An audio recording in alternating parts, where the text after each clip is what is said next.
And as our correspondent Jim Forbes explains, show business is big business in Elmsford to the tune of $6 million a year. You're the top. You're the Coliseum. You're the top. You're the new museum.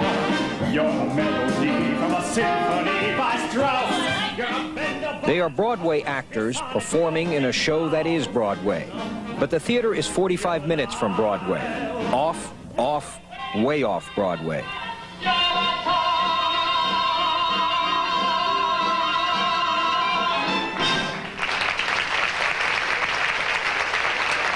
The odds of producing a hit Broadway show are more remote than winning the lottery. Producing a successful show in the shadow of Broadway, in a suburban dinner theater no less, that's an idea with a history of failure. But when you ask Bob Funking and Bill Stutler why they stared down certain disaster by opening a dinner theater in the New York suburb of Elmsford, they answer as so many entrepreneurs do.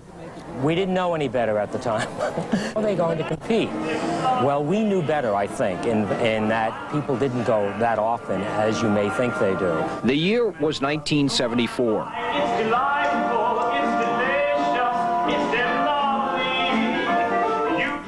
The Broadway standard, Anything Goes, is the 82nd musical that Funking and Stutler have produced at an evening dinner theater in the past 16 years.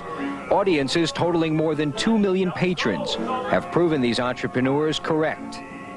We were creating something different that the public wasn't even aware of. They didn't know dinner theater in Westchester County. I think one of the problems with New York City has become over the years the hassle of getting in and out. That's why we chose the name An Evening. It was chosen because we wanted to introduce the concept. You come here, you have free parking, you have cocktails, you have dinner, you're sitting in the same spot, and then you have a Broadway show. Elmsford is in the heart of one of the nation's most affluent counties. Many residents work in Manhattan, and an evening on Broadway before the commute home is a custom theater lovers have long enjoyed. Stutler and Funking were convinced those same theatergoers might supplement their love with a venue closer to home, provided, of course, the quality of production was high. We produce all our shows just like a Broadway producer does. We go into the city, we cast with Broadway actors, they commute. That's all they're doing is they live in the city and they come out here. Sir, liquor has never touched my lips. You know a shortcut?